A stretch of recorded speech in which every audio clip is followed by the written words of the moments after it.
안녕하세요. 오늘 저희는 당신이 보내주신 자료들을 통해 DeFi, DeFi 세계의 아주 흥미로운 부분을 한번 파헤쳐 볼까 합니다. 바로 Convex Finance, 그리고 CBX 토큰에 대한 이야기인데요. 커브 파이낸스 생태계를 얘기할 때 정말 빼놓을 수가 없는 플레이어죠. 네, 맞습니다.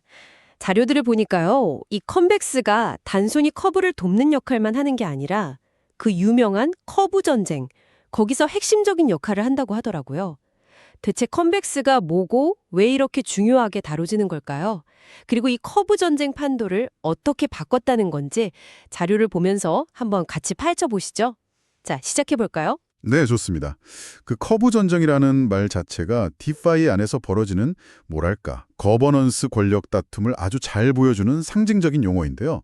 컨벡스는 이 전쟁이 어떻게 돌아가는지, 그 의미가 뭔지를 이해하는데 정말 중요한 축이라고 할 수 있습니다. 보내주신 자료들 보면서 컨벡스가 어떻게 작동하는지, 또 그게 디파이 생태계에 어떤 의미를 갖는지 자세히 들여다보는 게 현재 시장의 흐름을 읽는데 아주 중요할 것 같습니다. 좋습니다. 그럼 가장 기본적인 것부터 시작해 보죠. 컨벡스가 도대체 뭔가요? 자료에 나온 정의를 보면 커브 사용자들이 CRV 토큰이나 커브 LP 토큰을 예치해서 수익을 극대화하게 도와주는 플랫폼이다. 이렇게 요약할 수 있겠네요. 그냥 커브만 쓰는 것보다 보상을 더 많이 준다. 이게 핵심인 것 같아요. 정확합니다.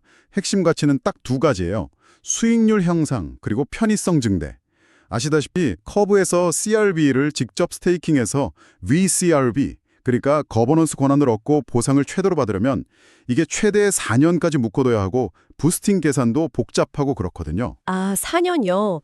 개인이 하긴 좀 부담스럽겠네요. 그쵸. 개인 사용자한테는 상당한 부담이죠.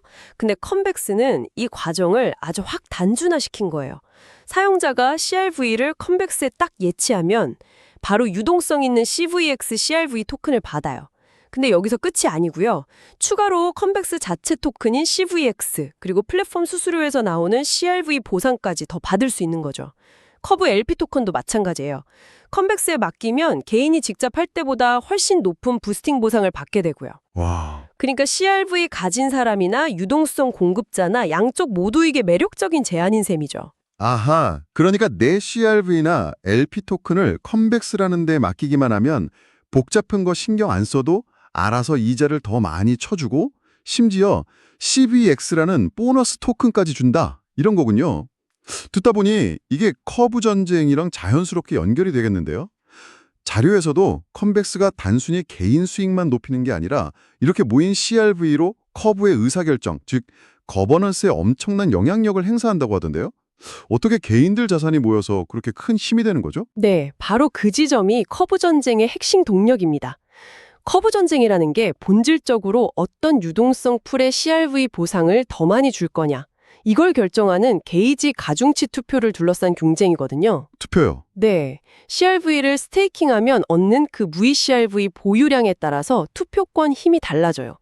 VCRV가 많을수록 자기가 원하는 풀, 예를 들어 내가 유동성 넣고 있는 풀에 CRV 보상이 더 많이 가도록 영향을 줄 수 있는 거죠. 아, 컨벡스는 바로 이 VCRV 확보 경쟁에서 정말 압도적인 전략을 썼어요. 사용자들한테서 CRV를 막대한 양으로 흡수한 다음에 이걸 영구적으로 락업해서 엄청난 양의 VCRV를 확보하는 겁니다. 연구 락업이요? 네. 개인이 혼자서는 모으기 힘든 규모의 CRV를 컨벡스라는 플랫폼 하나가 딱 모으는 거죠. 이렇게 모은 투표권을 가지고 컨벡스는 자기들한테 유리한 풀, 예를 들면 CVX CRV-CRV 풀 같은 거요. 아니면 컨벡스 플랫폼의 일종의 뇌물, 브라이브라고 하죠. 이걸 내는 다른 프로토콜들 풀에 CRV 보상이 집중되도록 투표를 하는 거예요. 와, 이거 진짜 흥미로운데요? 약간 현실 정치에서 표를 모아서 거대 정치 세력을 만드는 거랑 비슷하네요. 컨벡스가 CRV 표 모으는 곳 역할을 하면서 커브라는 시스템 전체의 보상 분배 규칙에 직접 영향을 미친다는 거잖아요. 그럼 다른 프로젝트들은 컨벡스 눈치를 볼 수밖에 없겠어요? 바로 그겁니다. 그래서 컨벡스가 커브 전쟁의 킹메이커라고 불렸던 거죠. 다른 디파이 프로토콜들은 자기들 유동성 풀에 CRV 보상을 더 끌어오려고 아예 컨벡스의 투표권을 가진 V의 CRV 홀더들한테 직접 보상을 주는 뇌물 시스템을 쓰거나 아니면 직접 CRV나 CVX를 사들여서 컨벡스 생태계에 참여하는 전략을 쓰기도 했어요. 진짜 컨벡스가 어떻게 결정하느냐가 커브 내 보상 흐름 방향을 정하는 아주 중요한 변수가 된 거죠. 그렇군요. 그럼 컨벡스 자체 토큰인 CVX는 이 복잡한 시스템 안에서 정확히 어떤 역할을 하는 건가요? 그냥 보상으로만 주는 건 아닐 것 같은데요? 네, CVX 토큰은 컨벡스 생태계의 정말 핵심 엔진입니다. 첫째는 컨벡스 파이낸스의 거버넌스 토큰이에요. CVX 가진 사람들은 프로토콜의 중요한 결정에 참여할 권리가 생기죠. 둘째는 수익을 나눠주는 수단이에요. 사용자들이 CRV나 커브 LP 토큰을 컨벡스에 예치하면 보상으로 CVX를 받잖아요.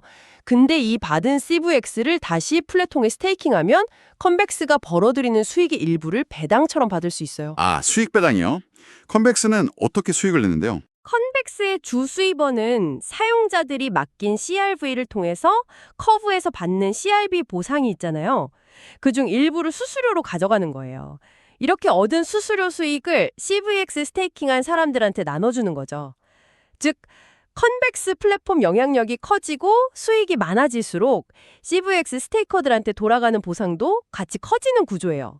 이게 CVX 토큰 가치를 유지하는 아주 중요한 장치죠. 그렇군요. 그리고 더 나아가서요, CVX를 VL-CVX, 그러니까 Vote Locked CVX 형태로 일정 기간 잠그면 더 강력한 권한이 생겨요. 바로 컨벡스가 가지고 있는 그 막대한 VCRV 투표권 행사에 직접 참여할 수 있는 권한. 이걸 메타 거버넌스라고 부르거든요. 메타 거버넌스요? 네. VL-CVX 보유자들은 컨벡스가 어떤 커버풀에 투표할지 결정하는 과정에 직접 영향력을 행사할 수 있게 되는 거예요. 그리고 다른 프로토콜들이 주는 그 뇌물 수익도 VL-CVX 홀더들한테 분배되고요. 와, 진짜 여러 겹으로 얽혀있는 정교한 설계네요. 한번 정리해볼게요.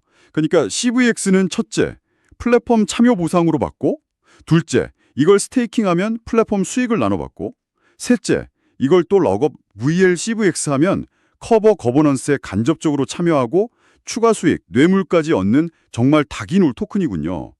사용자들한테는 강력한 금전적 동기를 주면서 플랫폼 영향력을 키우고 동시에 토큰 홀더들의 참여도 유도하는 방식이네요. 근데 자료에서도 지적하듯이 이렇게 층이 많으면 그만큼 복잡하다는 단점도 있겠죠. 맞습니다. 그 복잡성이 양날의 검이 될 수 있는 거죠. 이런 정교한 토크노믹스가 컨벡스가 그렇게 폭발적으로 성장하고 강력한 네트워크 효과를 만드는 원동력이었지만 동시에 일반 사용자가 이 모든 구조랑 잠재적 위험을 완전히 이해하기는 어렵게 만들기도 하거든요. 예를 들면 그 CVX, CRV가 항상 CRV랑 1:1 가치를 유지하는 건 아니에요. 시장 상황에 따라서 가치가 벌어질 수도 있는데 이런 디패깅 위험 같은 걸 사용자가 다 인지하고 있어야 하죠. 네. 그 복잡성 문제는 확실히 생각해야 할 부분이네요. 그럼 장점과 리스크를 좀 더 명확하게 비교해 볼까요? 자료에서 장점으로는 역시 높은 수익률, 그리고 복잡한 커브 시스템을 아주 쉽게 이용하게 해주는 사용자 친화적인 인터페이스를 꼽고 있어요. 개인이 직접 VCRV 관리하면서 최적의 부스팅 전략자는 수고를 덜어준다는 점, 이건 확실히 매력적이긴 합니다. 그렇죠. 특히 디파이를 처음 접하거나 좀 소액으로 투자하는 분들한테는 커브 생태계 참여 문턱을 확 낮춰준다는 장점이 있죠.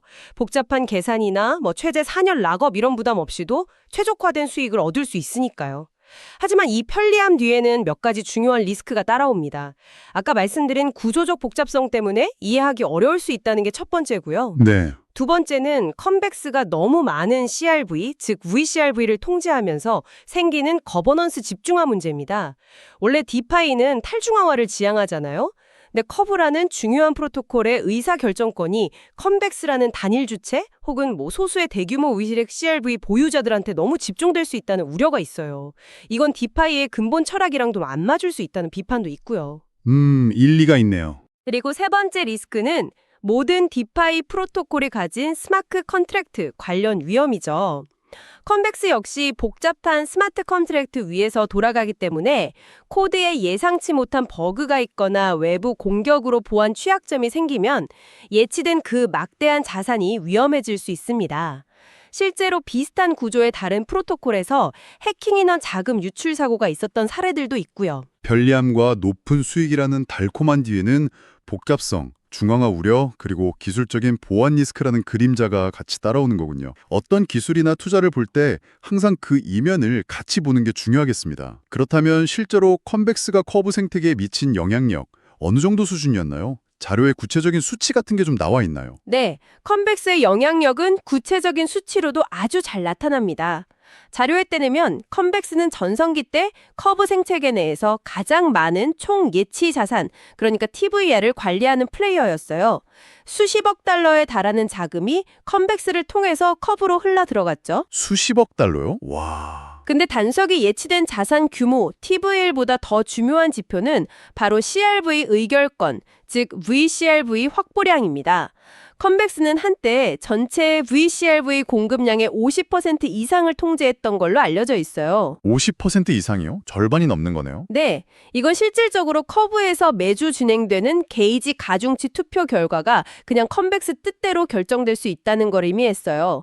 특정 풀에 대한 CRV 보상률을 컴백스가 그냥 좌지우지할 수 있는 정말 막강한 권력이었던 거죠. 전체 의결권의 절반 이상이라니 정말 상상 이상의 영향력이었네요. 마치 어떤 기업이 전체 주식의 과반수를 업보한 거랑 비슷한 상황으로 볼 수도 있겠어요. 커브라는 큰 배의 보상 분배 방향을 컴백스가 거의 다 정했다고 해도 과언이 아니겠는데요? 정확히 그렇습니다. 이런 압도적인 의결권은 커브의 CRV 보상 분배 시스템뿐만 아니라 유동성 공급자들의 행동 패턴, 그리고 다른 디파이 프로토콜들의 전략에도 직접적인 영향을 미쳤습니다. 유동성 공급자들은 더 높은 수익을 따라서 컴백스가 지지하는 풀로 막 이동했고요. 다른 프로토콜들은 자기들 풀에 대한 보상을 확보하거나 유지하려고 컴백스에 뇌물을 주거나 CVX 토큰을 사들이는 식으로 컴백스 생태계에 직간접적으로 참여할 수밖에 없는 요인이 커졌죠. 말 그대로 커브 전쟁의 판 자체를 컴백스가 주도했다고 볼 수 있습니다. 네, 오늘 저희는 당신이 제공해 주신 자료를 통해서 컴백스 파이낸스가 어떻게 커브 생태계의 핵심 플레이어가 됐고 또 커브 전쟁에서 어떤 역할을 했는지 아주 깊이 있게 살펴봤습니다.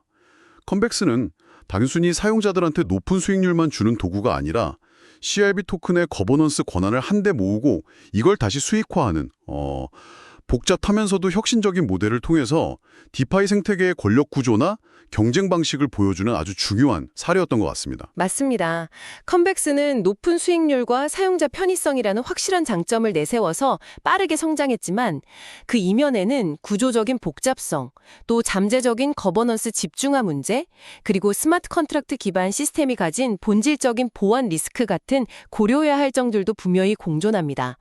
컴백스의 이야기는 디파이 프로토콜들이 서로 어떻게 영향을 주고받고 경쟁하면서 진화하는지, 그리고 그 과정에서 어떤 새로운 기회와 도전 과제들이 계속 생겨나는지를 잘 보여주는 뭐랄까 하나의 축소판 같다고 할 수 있겠습니다. 관점을 제공했기를 바랍니다.